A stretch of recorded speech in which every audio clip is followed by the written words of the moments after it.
the left's lines of effort and operation, ways. Quote, in all the practical work of our party, all correct leadership is necessarily from the masses to the masses. This means take the ideas of the masses, scattered and unsystematic ideas, and concentrate them. Through study, turn them into concentrated and systematic ideas. Then go to the masses and propagate and explain these ideas until the masses embrace them as their own.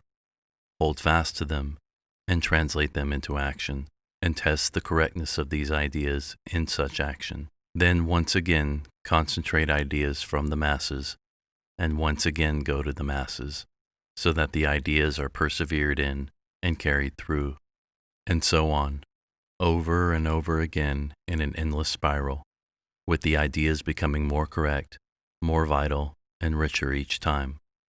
Such is the Marxist theory of knowledge. Unquote. Mao Zedong, 1943.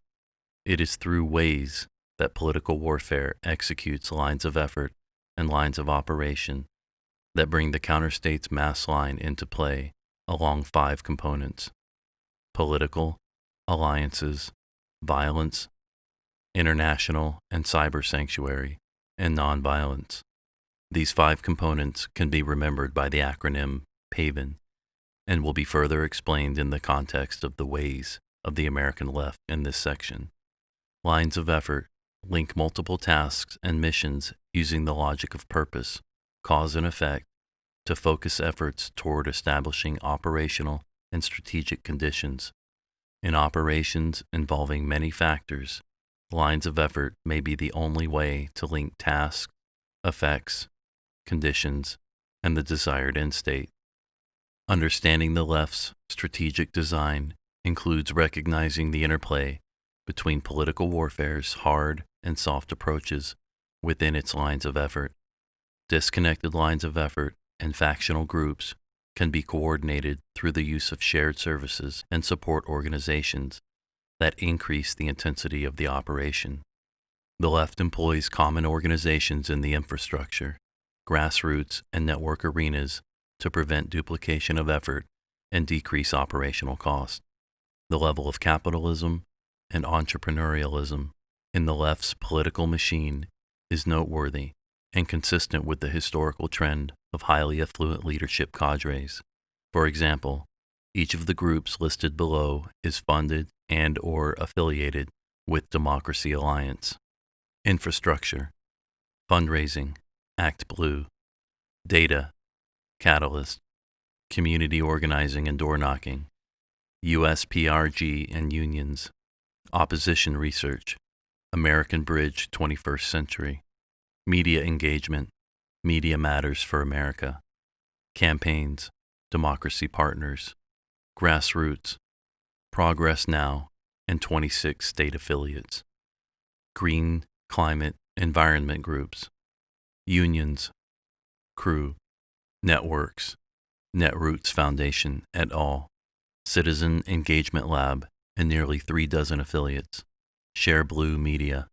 To review, the left's main effort is control of the masses through control of the public's perception of events, a job made much easier with more than 170 Democracy Alliance affiliated groups working in concert. To achieve this, the left relies on Mao's mass line concepts through direct control of the information infrastructure, including the mainstream media and the educational infrastructure. The left identifies local grievances and packages their solutions within narratives and associated lexicons designed to garner support from the general population. In recent years, the left has further extended its control into emerging technologies and social media platforms. This effort bears similarities to the Colorado Democracy Alliance's approach that duplicates the functions of a political party outside of the traditional party infrastructure. With Act Blue and social media, the left employs a shared service organization as the focal point for activists from individual groups to engage in focused, online information and propaganda distribution activities. It constitutes the modern, high-tech, American operational sequencing and planning of today's modern Distributed Proletariat, version 1.0. Mass line, organizing an alternative society through the construction of clandestine infrastructure, that is, a counter-state.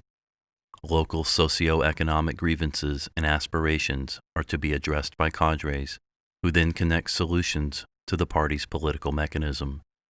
As with all political action, the appeal to perceived needs, not only grievances, but also hopes and aspirations, seeks to win allegiance for the purpose of mobilization. The approach seeks a mass base. Lines of effort, LOES. The following is an analysis of political warfare ways along the 5 lines of effort using Pavin. The Political LOE. Political warfare, using nonviolent methods such as participation undermining the morale of enemy forces or offering to engage in negotiations as an adjunct to violence. These methods could be implemented at the strategic, operational, or tactical levels of warfare. Unlike the United Front, Mao conceived of political warfare as a force multiplier. The United Front was a line of operation unto itself. The political line of effort is the focal point in political warfare operations. While the other 4 lines of effort are important, they act in support of the mass line's development. The left uses the political line of effort to develop, mobilize, and resource their counter-state and cadre through a mass line approach.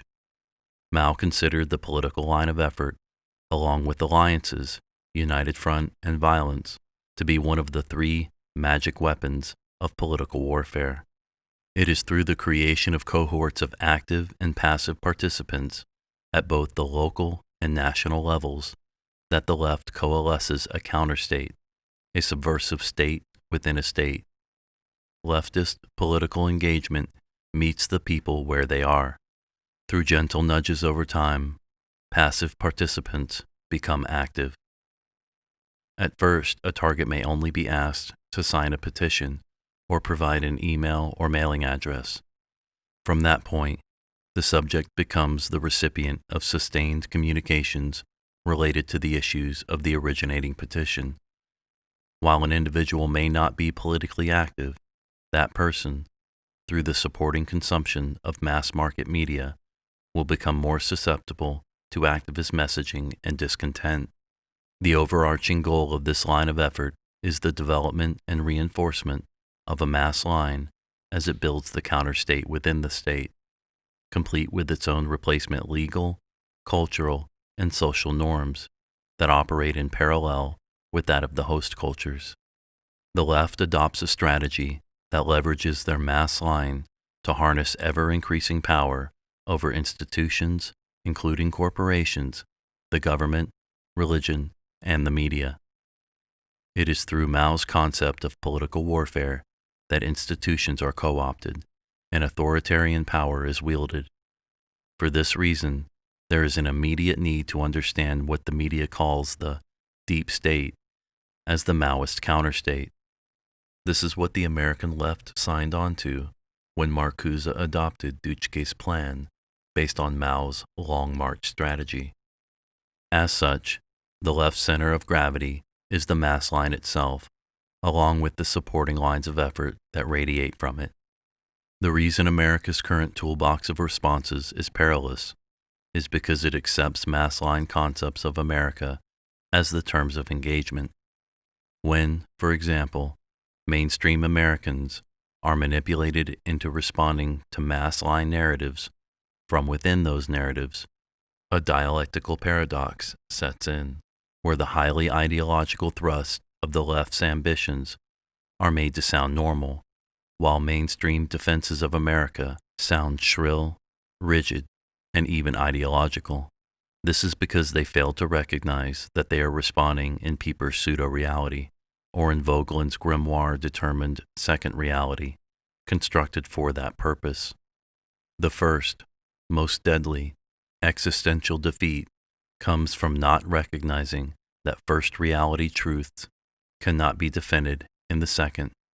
Hence, the first, most existentially determinative battle is the one over which reality the war is to be waged. The second most deadly defeat comes from a defense of America along the terms permitted it by the narratives that enforce the pseudo-reality, or Vogelin's second reality. A defense of America in the pseudo-reality is no defense at all. Rather, it serves the left's purpose of positioning America for negation by virtue of accepting the left's terms of engagement that always enforce the mass line. The foremost battle is the struggle for the truth of the first reality over the narratives of the second. This is where Trump succeeds and the establishment opposition fails. It's why words that work are the Matrix's blue pill. Powering down. The mass line powers down into the political. The left focuses on cultural and institutional power by communicating its ideological initiatives in terms of values while targeting the placement of cadre throughout the mass line, so they can enable those values by converting them first to norms, then to policy, and finally to law. Issues, whether real or manufactured, are dialectically structured to provide false choices between opposing binaries. Decision-making influenced by this process will fail in predictable and manageable ways. The four other lines of effort focus on affirming these initiatives along quote-unquote scientifically determined paths, which ultimately lead to the only alternative the binary allows, a statist solution. As with Mao's Long March, the cultural and institutional approach is long-term and systematic. As a measurement of Marcuse's effectiveness in converting universities to counter-state centers, today's left enjoys a 10-to-1 advantage in faculty that, as is becoming obvious, has become increasingly brazen in the imposition of counter-state schemas on brutalized student bodies. In America, the left refers to the political line of effort as organizing. Saul Alinsky, the architect of community organizing in America, wrote, quote, "If the organizer begins with an affirmation of love for people, he promptly turns everyone off. If, on the other hand, he begins with a denunciation of exploiting employers, slum landlords, police shakedowns, gouging merchants, he is inside their experience and they accept him." Unquote. Quote, "The organizer, dedicated to changing the life of a particular community, must first rub raw the resentments of the people of the community, fan the latent hostilities of many of the people to the point of overt expression. He must search out controversy and issues rather than avoid them, for unless there is controversy, people are not concerned enough to act." Unquote. The various individuals, organizations, groups, and societal elements that align with the counter-state include labor unions, interfaith groups, small donors, and followers of popular culture. Individual leftists join movements for many reasons and operate to varying degrees of commitment and levels of effectiveness. Tolerance for personal preferences does not, however, extend to the implementation of narratives. Centralized control of funding, as with the Democracy Alliance, pulls disparate groups into relationships offering a greater level of engagement and synchronization. Funding decisions are also used to control messaging and enforce top-down discipline. As such, centralized funding enforces conformance, compliance, and discipline within the movement. Through foundations, deep-pocket donors, Share Blue Media, Democracy Alliance, and others, the left is resourced to rapidly generate and deploy information campaigns along the entire information spectrum, from the local and tactical to the national and strategic. The demonstrated ability to rapidly swarm around individuals and issues disorients domestic political, institutional, and cultural opponents, and forces them into predictably reactive postures. The left's ability to leverage modern information technology in support of mass line formation is critical to their organizing efforts. Specialized training is provided online and in various other forums to augment more traditional mass line development and fundraising efforts. One need look no further than the all-purpose activist platform, the Action Network, where subscribers can literally select from a menu of activist partners for any progressive issue you can think of, and even some you might not. Decades in the making and accelerated during the Obama administration, the left's efforts at harnessing institutional power through cultural control have been highly effective. The Republican establishment, because it chooses to operate inside the left's cultural framework when responding to mass line narratives, has become an asset to the left's overall effort. The left further reinforces its influence over society through its lines of effort into Hollywood, the media, and through social media platforms that help execute interlocking and reinforcing cross-platform information and perception management campaigns. These campaigns enforce norms, drive changes in their favor, and characterize the opposition as intellectually challenged, morally deformed, and deplorable. The left makes concerted efforts to control popular culture. The influence of the left in Hollywood has become so dominant that conservative actors have to conceal their political orientation or lose their livelihood. The emphasis on popular culture helps the left frame the understanding of issues across the left's constellation of issues. It is believed by many that the left has institutional-level control over most of mainstream media and uses this control to dominate contemporary programming. Narratives are deployed to set conditions and prepare the information environment for acceptance of the left's solutions. The left has become highly effective at tying local grievances to national-level campaigns that include synchronized actions and counteractions. Consider the case of the school shooting in February 2018 at the Marjory Stoneman Douglas High School. It was a tragic event. In response, and fueled by student activism, a national infrastructure of shared services created the opportunity for coordinated national-level protests, rallies, street theater, and die-ins at retailers that donate to political candidates. National-level flash campaigns like Marjory Stoneman could not have succeeded had the public not been conditioned for such a campaign in advance. Protesters hit the target audience with such speed that the shock demoralized the opposition while succeeding at getting the public to recoil from conservative solutions. A parting thought on political warfare concerns the exorbitant cost of such operations. As discussed, being a leader of left-wing causes has never been a poor man's game. The left has substantial influence within the various foundations. This access affords them enormous amounts of resourcing for their direct efforts, while also helping to shape the efforts of other institutions through the foundations themselves. The Alliance LOE, United Front. The Alliance line of effort in political warfare campaigns is directed at establishing united fronts. United fronts, making common cause with those individuals and groups who share concerns but not necessarily party goals. That an armed political movement is able to address perceived needs does not necessarily carry with it enough momentum to overcome natural fear of participation in what, after all, will ultimately become an illegal, underground, and dangerous endeavor.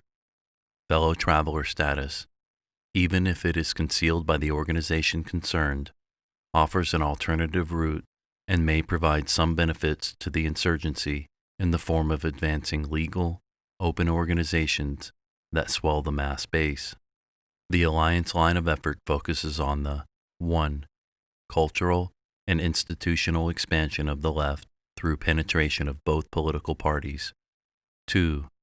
Undermining American national identity, and 3. Securing funding and resource control in order to establish command and control over the movement. Alliances are formed through the direct participation of ideological or political allies, and indirectly through the participation of adversaries who may, from moment to moment, share a common goal or threat. As noted, Mao considered alliances, united fronts, to be a part of his magic weapon in recognition that the ascendance of a new political order required the co-option of the existing order. As an obvious example, while Republicans held both houses of Congress and the executive, they continued, by inaction, to support the left through policies they were elected to overturn, while under-inclusively active in the effort to reclaim the administrative state, educational institutions, and corporate culture from their overall drift to the left. Also, by deliberate inaction, Senate Republicans slow-rolled approval of President Trump's nominees for high office.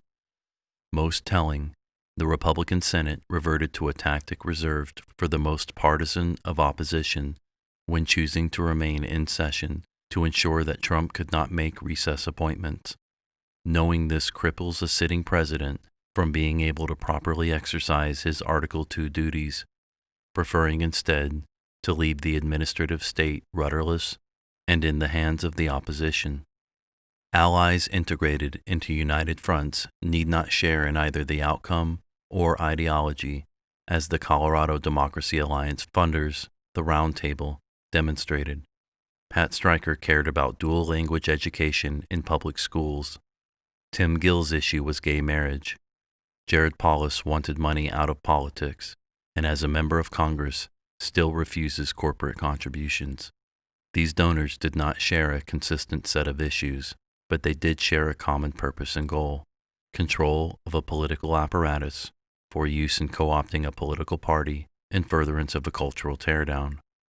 For another United Front example, consider the environmental group Sierra Club and its advocacy in support of immigrants. Immigration and border protection have nothing at all to do with climate change. An effective indicator of an individual or group's conformance to United Front efforts is its incorporation of shared narratives. Individuals and groups that use the left's narrative need not be aware of his or her participation in a movement's objective in order to be an effective ally of that cause. The left currently leverages resource-sharing platforms like the Democracy Alliance to not only coordinate narratives and operational planning along the United Front, but also to enforce standardization throughout the varying cadres and organizations. Through control of funding and resource distribution, the left deploys a disciplined message structure.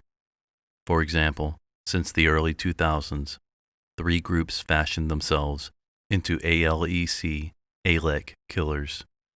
Each of the following groups had a primary focus on state policy and legislators. The Center for State Innovation produced reports, research, and state comparative analysis. The Progressive States Network duplicated the ALEC Task Force Policy Committee model, and the American Legislative Issue and Campaign Exchange, ALICE, developed and indexed model legislation. In August 2015, immediately following a Democracy Alliance meeting, the 3 groups merged to form the State Innovation Exchange, 6, and quickly received millions of dollars in funding. Significant investment and access brought the 3 groups together under the control of Democracy Alliance. The following year, new board members were installed, including Michelle Ringuette of the American Federation of Teachers and Richard Trumka of the AFL-CIO, both Democracy Alliance partners, contributors. The influence of the left's well-resourced United Front efforts can be seen across cultural and institutional platforms as well. Media. While the left considers the media and entertainment industries as allies in United Front activities, integration has reached the point where it is not unreasonable to consider it a controlled asset. Regardless, the left expends great effort to extend its media control into new media and social media as well. An alarming development is the quiet role social media is playing in imposing and enforcing neo-Marxist, postmodern speech codes on American citizens inside the United States. As social media speech codes follow the European Union's, it can be argued that they are acting under color of foreign authority when suppressing an American's First Amendment rights inside the United States. Regardless, it constitutes a de facto replacement of constitutionally protected speech with that of the counterstates. Education. Control of education has always been a strategic objective of the left in United Front efforts going back to John Dewey, Bella Dodd, and the Comintern. That the American Federation of Teachers has been an integrated element in the Democracy Alliance simply points to the strategic role the indoctrination of children plays in the left's Long March strategy. As important, it also signals a level of institutional control and access to large labor pools from which to recruit cadre to further develop the mass line. As Augustin Rudd observed back in the 1950s in Bending the Twig, quote, "The aim of early progressive educators wasn't to educate students to thrive under the political system established by the framers. Their aim was to modify that system, in effect to create a new order through the schools that would serve the administrative state." Unquote. Religion. The penetration of religious organizations in America as a United Front activity can be traced at least as far back as the Soviet-controlled Comintern in the 1930s, as is well documented. The interfaith movement in America was given institutional weight when the Gramsci Marxist Saul Alinsky founded the Industrial Areas Foundation, IAF, in 1940.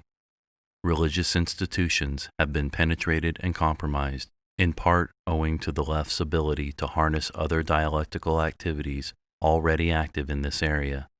As already discussed, religious organizations have been active in United Front activities since Reverend Ward founded the American League Against War and Fascism in 1935 at the direction of the Comintern in the 1930s. The entire social justice narrative can be sourced to Marxist efforts in its interfaith lines of effort that can be sourced to the Comintern. Immigration. United Fronts are also formed around immigration and sovereignty. Immigration, specifically organized immigrant groups and activists, is used by the left to erode American culture so as not to offend the other until the idea of America is diluted and the borders become indefensible. In line with the left's otherism strategy, many immigrants are manipulated into United Front efforts, as Eric Hoffer recognized as far back as the early 1950s in The True Believer. Quote, "Because of the quality of their human material, mass migrations are fertile ground for the rise of genuine mass movements. It is sometimes difficult to tell where a mass migration ends and a mass movement begins. Migration, in the mass, strengthens the spirit and unity of a movement, and whether in the form of a foreign conquest, crusade, pilgrimage, or settlement of new land, it is practiced by most active mass movements." Unquote. Before concluding the discussion on United Fronts, it should be noted that it is through United Front lines of effort that the left allies with the Islamic movement, as documented by the Muslim Brotherhood's 1982 toward a worldwide strategy for Islamic policy, and 1991 explanatory memorandum. The Violence LOE. Violence. The new alternative society, existing as it does illegally and clandestinely, necessarily relies upon armed action to maintain its security within and without. The quote-unquote liberation struggle progresses through three strategic phases. Initially, the revolutionary movement will be on the defensive, then it will achieve stalemate, and finally, go on the offensive. During each phase, a particular form of warfare will drive the dynamic. During the defensive stage, terror and guerrilla actions will lead. During the stalemate phase, mobile warfare, maneuver warfare, will be the dominant strategy. This will see insurgent main force units, equivalents of government formations, take the field but not seek to hold territory. The final phase, the offensive, will see such seizure of ground, the so-called war of position. Today, violence is an escalating component of political warfare efforts in the United States. In recent years, violent leftist groups like Antifasciste Action, Antifa, Occupy Wall Street, OWS, and Black Lives Matter, BLM, have re-emerged. In addition, violent attacks by groups unbeholden to the left have been used to support the left's overall movement. For example, a jihadi attack in Orlando was used to call for rescinding the Second Amendment, while the storming of a U.S. embassy abroad was deceitfully blamed on a YouTube video in order to seek limits on First Amendment free speech rights. There is an interactive interplay between the nonviolent and violent lines of effort that must be recognized, understood, properly assessed, and addressed. The past 3 years have seen an escalating pattern of violence against American citizens, organized attacks on police, threats against government officials, shootings of conservative congressmen, and an increased willingness to use coercive threats of violence in support of leftist objectives. The use of violence in a political warfare regime serves 3 purposes. 1.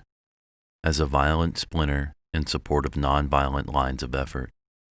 The threat of violence by more extreme elements of a united front creates the appearance of moderation for the nonviolent actor, even though the stated objectives of the violent and nonviolent actors are the same.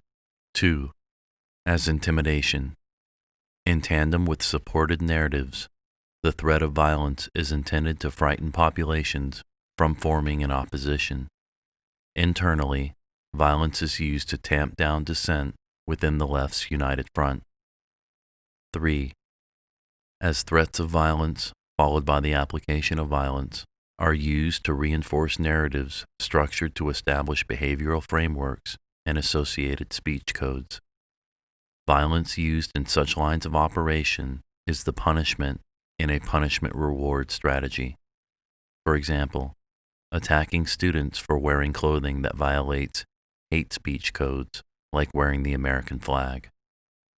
Examples of narratives that create a permissive use of violence are the depiction of police as oppressive, immigration agents as Nazis, college students as white privileged, and mainstream citizens as morally deformed deplorables. For a period of time, leading up to the 2016 elections, whenever Black Lives Matter scheduled protests, a police officer somewhere was gunned down. There has yet to form a substantive recognition of the role these tactics play, not to mention any real response. Another example. In August 2013, ALEC hosted its 40th annual meeting at the Palmer House Hilton in downtown Chicago. Jane Carter, a lobbyist and labor activist for the American Federation of State, County, and Municipal Employees, AFSCME, claimed more than 4,000 protesters took to the streets to target ALEC, while the civil rights activists and children remained nonviolent in their protest and dissipated. Occupy Wall Street attacked the police. The cumulative effect of these violent acts and threats is a public perception manipulated into accepting the left's proposed policy solutions. As important, such open and yet deeply partisan activity of a government labor union goes a long way to validating concerns regarding counter-state activities within the deep state, along with the rising concern, reasonable or not, that law enforcement has become permissive of left-inspired violence. The left conducts its own violent operations through groups like Antifa, OWS, and BLM, but is also capable of using surrogate forces to provide the violent leverage they seek by integrating their violent acts into its narratives. Of great concern, an FBI internal correspondence recently suggested that Antifa is developing a close working relationship with elements of AQ and the Islamic State. Nonviolent left groups like the Southern Poverty Law Center, SPLC, working with nonviolent Islamic movement groups like the Muslim Brotherhood, while their violent splinters are likewise interactive, provides the left and the Islamic movement with a dynamic capability to interactively coordinate across the entire nonviolent violent spectrum, as can already be demonstrated in conjunction with the fully integrated, fully interactive hate speech narratives. The use of surrogate forces to perform acts of violence is a classic political warfare tactic that shields the nonviolent actors from scrutiny while positioning them in the ongoing dialectical process. The International and Sanctuary LOE. Although not as prominent an element during Mao's struggle as it became to his pupils, international pressure upon the state, or in favor of the insurgents, was recognized as an important element in the equation. The traditional definition of sanctuary in political warfare analysis focuses on territory and geography. This analysis, however, will also discuss the left's ideological sanctuaries across multiple domains, including international political bodies, cyber domains, various organizations and institutions, and various strata of government.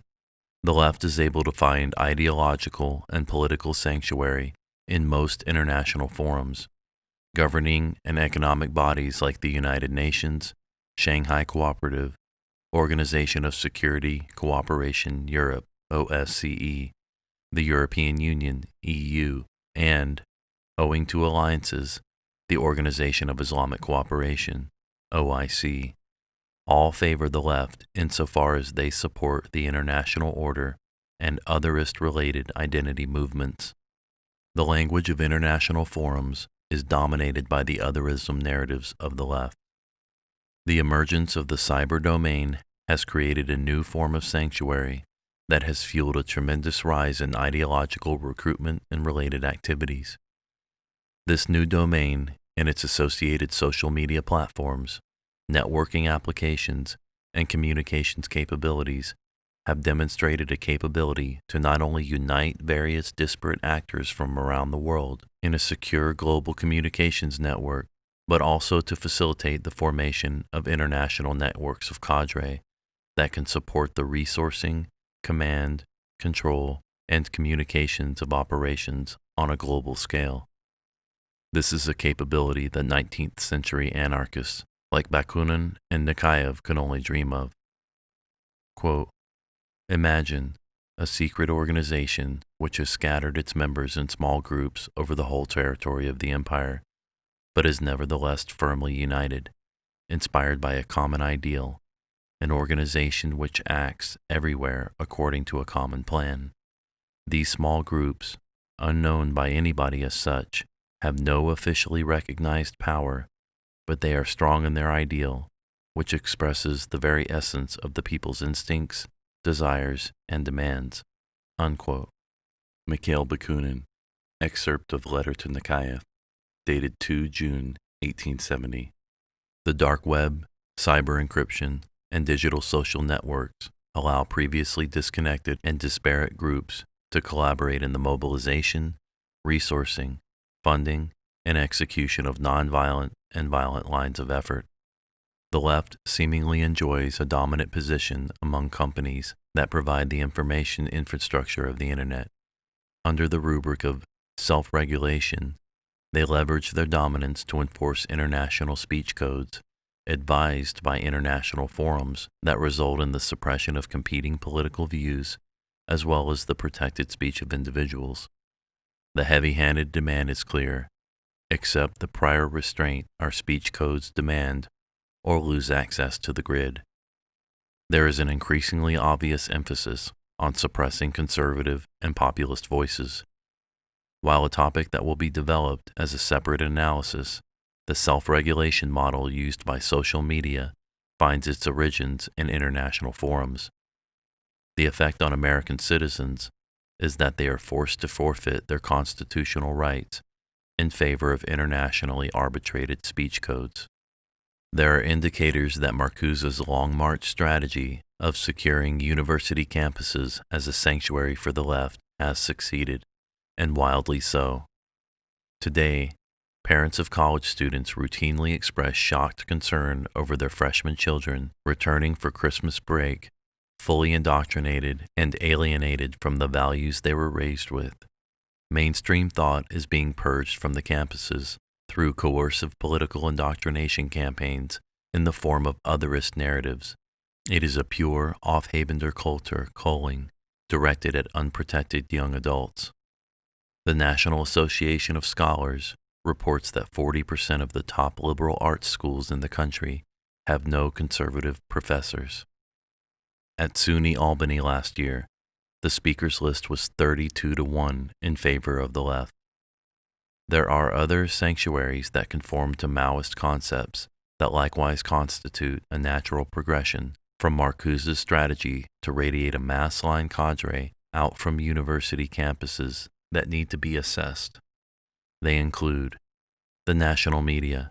As measured by editorial preferences alone, it can be argued that a pro-left bias exists not only in the reporting, but also in their personnel decisions, research interests, preferred think tanks, and advertising selection.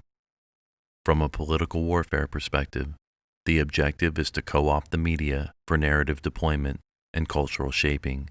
That includes the suppression of stories that undermine preferred narratives the left propagates.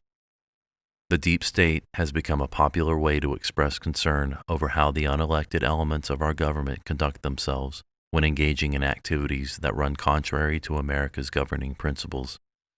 Much of the conduct attributed to deep state activity could easily be expressed in terms of counterstate action known to be a part of the left's agenda going back to Marcuse. This needs to be assessed in a dispassionate, professional manner along political warfare lines. For example, state and local governments have taken to flouting U.S. laws pertaining to immigration while declaring themselves sanctuary cities and safe zones from federal authority and the rule of law. Such claims are a purposeful direct challenge to the Constitution's Supremacy Clause. If a deep state counterstate model is validated, the deep state as a political warfare sanctuary would likewise reflect the planned progression from Marcuse's plan to radiate influence out from academic institutions, with the mass line progressing into, for example, the national security and foreign policy apparatus, which would then seek to exclude individuals who harbor competing views beholden to Article 4 principles. Such an assessment becomes all the more pressing when credible news stories of federal employees using their positions to obstruct presidential programs is reported at the same time that disturbing indicators emerge that senior members of the FBI and the intelligence agencies played a direct role in interfering with the presidential election and then to a sitting president. If a deep state counter-state nexus is established, it would constitute a clear and present danger. The Non-Violent LOE. Nonviolence. The purpose of this line of effort is to grow the movement, increase allies through information operations and agitprop, etc., that synchronize with other direct and indirect action. Through the political line of operation, the left creates a counter-state or mass line that includes a parallel legal system that is international in nature, ideological in its application, and superior to the Constitution. For example, the recent emergence of hate speech laws that inhibit critical discussion of the left or Islam, while remaining silent on menacing rhetoric directed against anyone who would defend American principles, advocate Jewish or Christian beliefs, or vote for someone like President Trump, where the threat of violence is in fact enforced by violence. Once the hate speech categories are fully developed and disseminated through the narratives that implement them, the next move will be to criminalize those engaged in it, as is already occurring in the EU. The nonviolent line of effort is the most important supporting line of effort. Nonviolent tactics comprise the left's main effort in America. It also creates the conditions for escalating violence in the event that nonviolent activities fail to execute on their own. As John Alexander observed, quote, "If it is the politically acceptable outcome of conflict that determines whether or not victory is achieved, then the use of violence to accomplish that objective becomes optional. Further, modern technology has both increased the capacity for inflicting physical violence while diminishing the need to use it." Unquote. As Alexander suggests, when the nonviolent line of effort is optimally engaged, the violent line of effort can recede to a splinter activity in support of the nonviolent. This is because, when executing at full operational tempo, all the elements of the nonviolent LOE synchronously come into play through narratives that seek to create a scientized sense of certitude and inevitability that mitigates the need for violence. A fully operative nonviolent LOE is an indicator that Pieper's pseudo-reality and Vogelin's second reality are fully engaged in the target culture. The left calibrates its nonviolent means to enact its agenda, always seeking to escalate when the circumstances permit. If the left suffers a political setback, it moves to the courts. If it loses in the courts, it falls back to the corporations, etc. Intimidation resulting from the veiled threat of violence streamlines the operational sequencing from political to legal to corporate and cultural, as the threat of violence silences opposition within corporate and cultural domains. As Michael Walsh makes clear, quote, "The left seizes upon every rollback to demand a newer, fresher accommodation, all in the name of reason and compassion and tolerance and diversity and whatever the new buzzword of the day is. They never stop, they never sleep, they never quit. Constantly on the attack, as they must be since they have nothing to defend, they constantly probe for weakness." Unquote. Outside of its own efforts, the left has nothing to defend because it has always only been about the Aufhebender culture. The left's most effective nonviolent capability is information warfare and propaganda that executes across various media platforms, including television, radio, social media, Hollywood, and the music industry. Through this capability, the left shapes societal-level thought and norms. This capability silences mainstream voices, political opposition, and Americana, including the non-interfaith religious, while projecting national sovereignty as oppressive and religion as backwards, in furtherance of demoralizing the American population. It is in this context that establishment Republicans have become the designated defeat mechanism of the left because, having been elected to reverse the left's efforts with no intention of actually doing so, they become the agents responsible for demoralizing the base that elected them. Like the left, they also tend to view their own base as unwashed and uneducated. It is the calculated inaction of the controlled opposition that makes the left's victory seem inevitable, at the very time the population successfully elected a government to reverse it. There is nothing theoretical about the defeat this will deliver.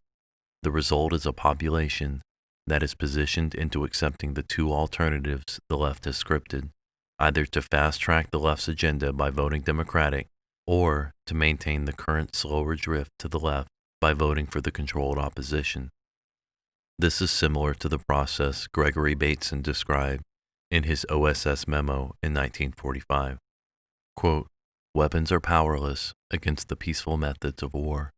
Guerrilla tactics, white and black propaganda, subversion, social and economic manipulation, diplomatic pressure, etc. All of these are immune to attack." Unquote. Structured influence campaigns leverage backdrop narrative formed through cultural memes. The left then deploys meta and supporting narratives in order to drive policy and public opinion in alignment with their overall objectives. This form of perception management is premised on the left's dominance of the information battle space through the scientizing of ideology to obscure reality, Vogelin's first reality. For example, the very act of converting news events to the 24-hour news cycle distorts the facts of the news item by the very process of monetizing it, along prescribed editorial lines, where the life cycle of the event is determined by the revenue stream it generates. This renders all news activities malleable and therefore exploitable. Fair and balanced still demands equal time for the left, thus establishing the micro-dialectic. When fair and balanced enforces a conservative editorial line, it serves as the thesis, or antithesis if one prefers, in the larger macro-dialectic. The 24-hour news cycle is inherently progressive because it is inherently dialectical. Talking an issue to death is a form of negation. It serves in direct support of the off-haven engines that drown audiences in peepers, quote, countless superficial information bits that are noisily and breathlessly presented in propaganda fashion, unquote. To viewers who become, quote, entirely knowledgeable about 1,000 details, yet nevertheless, because of ignorance regarding the core of the matter, remain without basic insight, unquote. Cast in a negation role, the 24-hour news cycle generates a fundamental ignorance created by technology and nourished by information, where authentic reality is taken over by fictitious reality. Believing that they know more, the audience actually knows less, while imperceptibly traveling along the road to Peeper's constructed pseudo-reality, or the Matrix's blue pill reality. Of course, Peeper's reality is taken over by fictitious reality is the same as Vogelin's Imaginator, replacing the first reality with the second. That the editorial direction of the 24-hour news cycle is controlled by the ability to monetize its content can be demonstrated by the left's ability to force a shift in direction. For example, beginning in 2016, Color of Change, Media Matters, and Sleeping Giants initiated a pressure campaign against Fox News advertisers, culminating in the dismissal of Bill O'Reilly. On April 20, 2017, Rashad Robinson, executive director of Color of Change, appeared on the NPR radio program 1A to explain, quote, we spent a lot of time engaging our members. We have over 1.2 million members, black folks and their allies of every race around the country. But in particular, we had over 345,000 of our members either signed the petition, made phone calls, or showed up at rallies. But in particular, we spent time behind the scenes, channeling for corporations what the long-term public campaign would look like. Because a lot of corporations were thinking, and advertisers were thinking, that maybe they could wait this out. Maybe they could leave for a couple of weeks and then come back. We experienced this during the Glenn Beck, which was a 2-year campaign that forced over 300 advertisers to divest. Advertisers would leave for a month or two and then think that no one was watching them, and then they would come back, and then the organizers at Color of Change would have to call them and say, hey, we see your ads are back on the air. So we made it clear that Color of Change and Ultraviolet and Media Matters and some of the other organizations made it very clear that we would be watching, that we would be paying attention, that we would be pushing day in and day out, and that we would not go away. That was very much part of the calculus. We took out geo-targeted ads that were targeted towards Fox employees, urging them to speak out. We took out ads on Monster.com and other job placement sites with a 1-800 line to urge people to call and explain their issues with sexual harassment in the workplace and any issues they had with Fox. Unquote. Other nonviolent lines of effort include the systematic control of education policy and cadre, lawfare. Lawfare is the use of the law as a weapon of war or the pursuit of strategic aims through legal maneuvers.